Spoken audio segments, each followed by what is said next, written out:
Real life street stars. Know what time it is. So, man, let's get right to it then. To be what you were doing in your team, y'all had to have seen some evil, like some pretty shit coming from money, I'm assuming. Well, you see that from those who don't have money also. Right. You know what I'm saying? So you see a lot of shit. It is what it is. So, I have to ask you then, because sometimes when you see like, let's say a Puff, he might have a manager who might be an enabler, like to help him get to her, like an R. Kelly, whoever. Then you have their bodyguards or security unit who might allow some things to take place. Might see it and just, hey, we're going to just allow it because, hey, it's the essence. What was your mentality when it comes to the enablers or the people that allow or just what, how did you approach a situation that you're like, I don't know about that? I don't know what you mean by that question. That was such a broad and asinine ass question that it's hard to answer something like that. Let me be more direct. Be direct, bro. Let me be more direct. Yeah. Were you an enabler or did you allow or see stuff that you're like, man, I ain't gonna jump in that? Bro, go ahead. Criminals do crimes with criminals. I've never been a criminal. You understand what I'm saying? Gotcha. So now, if you're looking to answer something about Puff, Puff ain't the Puff. Puff had different phases of his life that y'all don't understand. And let's get down to the nitty gritty of it. You understand? First you got Puff Daddy, who had Daddy's house and the parties and things like that. Then you had Puff. You understand? Then you had Diddy. Then you had Brother Love and then Love. I had Puff around the stage when he was Puff Daddy and Puff and some of Diddy. Not the new Diddy that they gave the diddler and everything like that. So he ain't the guy, he wasn't the guy that y'all see now back then when he was in Harlem. You understand? He was the guy that our crew chased down the street because he was trying to be a part of it and he ran. You understand? We brought him back, beat the shit out of him, hit him in the head with cake, spoon, with champagne and all the other shit like that.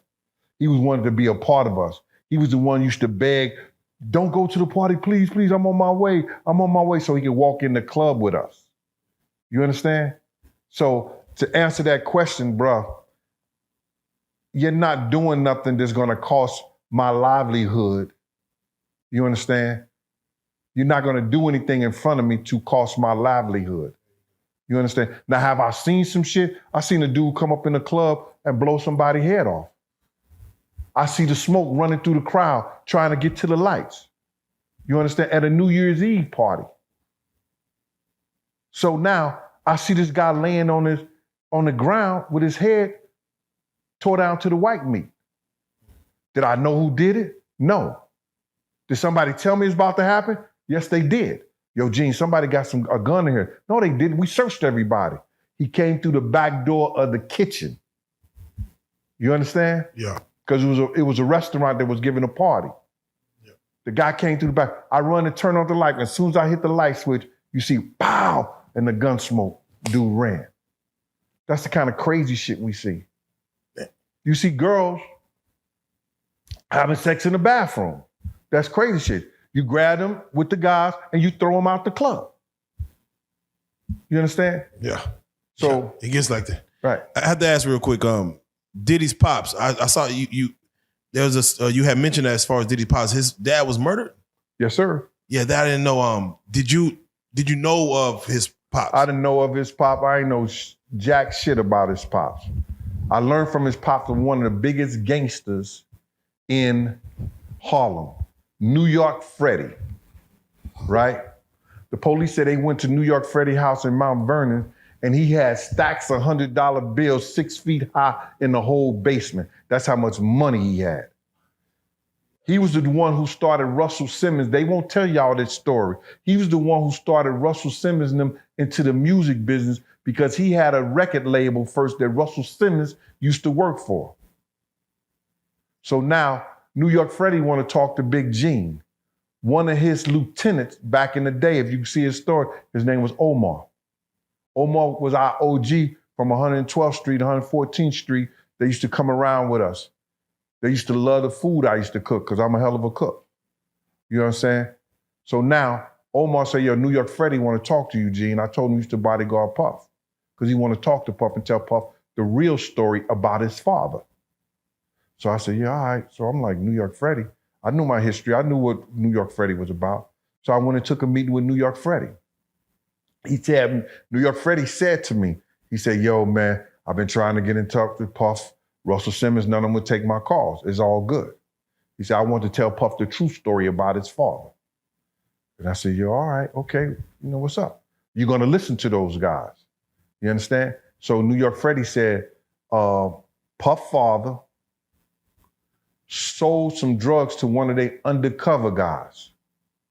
You understand? They arrested him because they had cops on the payroll to, you know, see what you about. He said they brought him the tape and the written confession that Puff father signed. So I was like, yo, he said, we gave him $10,000. It was a New York City cop. He worked for them. He said, we gave him $10,000. Puff father said that he only told because he had a wedding to go to, which I thought was hilarious. You understand? This is coming from New York Freddie. So he said that I wanted to talk to Puff, but he wouldn't take my calls, he wouldn't see me. He said, I wanted to let him know that I told the guy, y'all got to get rid of him. Y'all brought him in, y'all got to get rid of him. So all these people talking about he worked for Frank Lucas, he worked for that part like that. He may have gotten some things from them or whatever, did some work. Nah, he worked with New York Freddie team.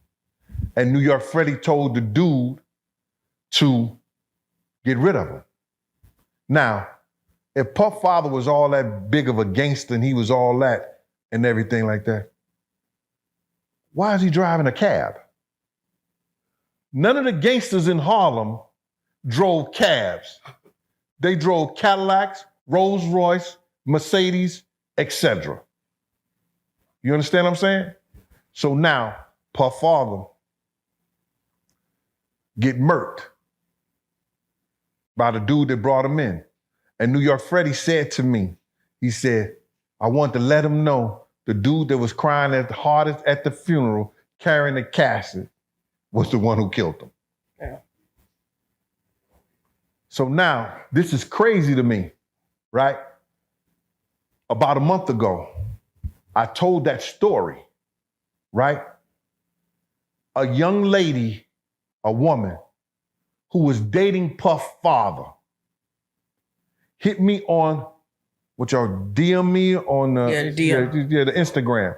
She said, Big Gene, she said, thank you for telling my story, that story. He said, I was dating for Puff father. And I went up to Flash Inn. It was a thing on 155th and McCombs Avenue in Harlem.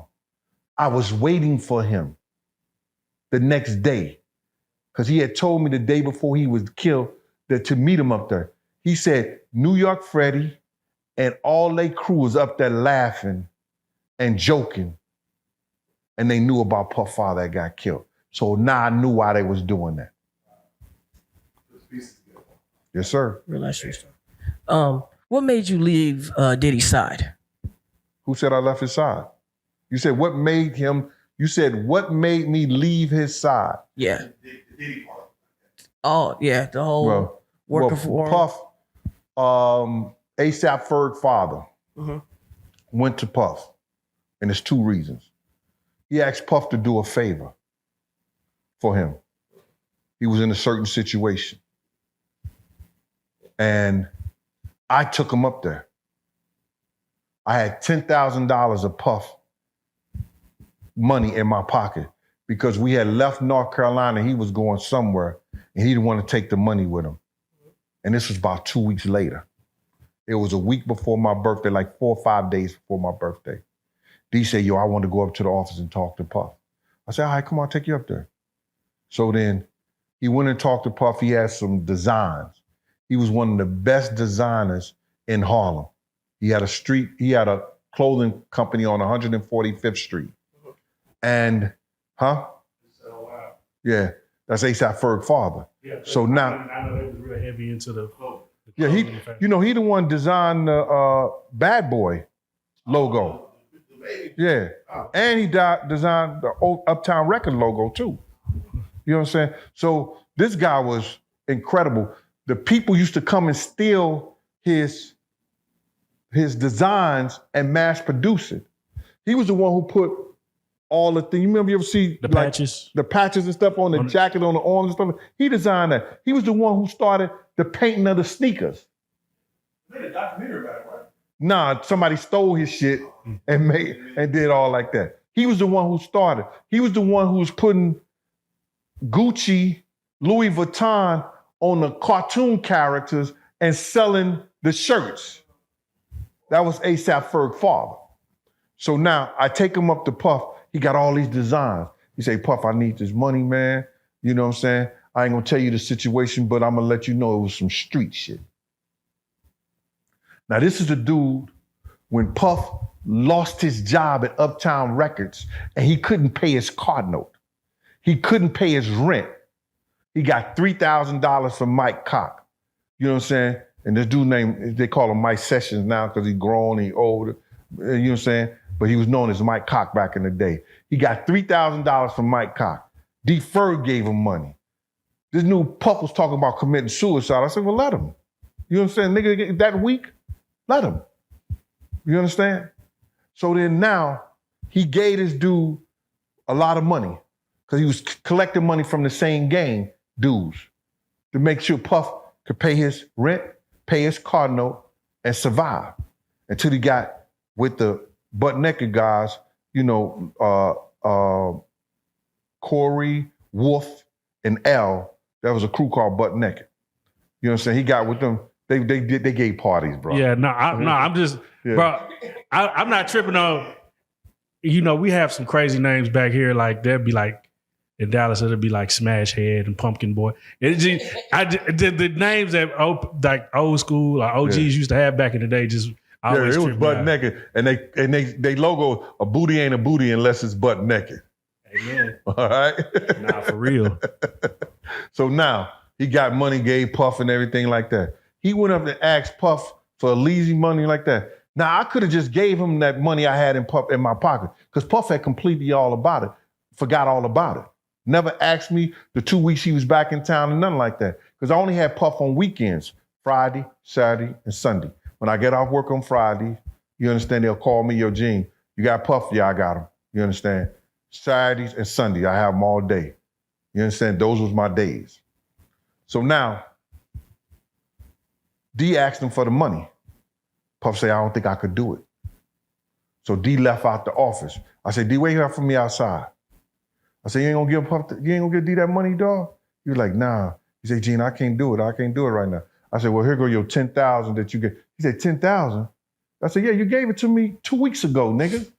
Here, gave it to him. He said, you tell D about that? I said, no, that ain't none of his business. Wait, Puff was I don't want to say broke, but struggling artist. This is when he became, he was on now. Okay. This is some time after. This was after the city college. See, I gave you the time when after the city college, he lost his job. Nobody was effing with him the whole 9 yards. Then he went to that whole period where the dudes from Butt Naked, Wolf, L, and Corey, gave him the money to start up Bad Boy so he could keep Big, Craig Mack, and everything. Then he gets the deal from Clyde Davis. You understand? Now they put out Flavor in Your Ear. Do the Big Mac commercial, that Big Mac campaign, when he put Craig Mack and Big into that box, in that Big Mac box, that a kid from his label, Mel Love, he thought of that. Puff ran with the whole campaign and the whole 9 yards. Huh? It's a check. It's a check. So now he's on. He's Puff. You know what I'm saying? So he's on. D. Ferg went to him and said, yo, my man, I need to do this, He said, nah. Out of all the shit D had done for him, he only gave D $1,500 for that design and promised that he was gonna look out and take care of him. You understand what I'm saying? That label's known worldwide. That image. Long story short, I gave him his money. I walked out the door. D said, I ain't never ever fucking with him ever again, Gene. I said, yeah, so we were straight for my birthday, right? He said, yeah, we straight. I said, you all right? He said, yeah, I'm all right. Nigga died the next day. Oh, come on, man. Damn. On the 17th of October. My birthday, October the 16th. What? Let me ask you. 3 days later. At that I'm to finish your question. No, please. So now, I'm upset. I'm bitter. You understand? Behind this shit, we're in the office. Puff mother asked me. I'm sitting out by the office. This is Puff door. I got my chair out there. Nobody goes in his office or nothing like that, without clearing me first. So then Puff mother asked me to go downstairs and get some food out her car. I said, I'm not here for that. What's wrong with you? She said, all these interns and stuff like that. She said, you're the only one that don't do what I asked them to do. And I want to know why. I said, I'm not here for that, Miss Combs. You understand? She said, but if I asked you to do something, she was just going on like that. Puff came out the office. Why you always messing with Gene? Why you messing with Gene? I said, I'm 38 in the waist, handsome in the face. You understand? And then he said, leave Gene alone. He said, Paul, yo, I'm tired of this. Paul was the other security. So now, I just never went back. That was it. What's your relationship to what's his name? Roger Bonds. I don't have no relationship with him. No relationship. Don't know him from a can of paint. I think he came in as a driver when I was leaving. Right. He started with a driver. I don't have no relationship with him.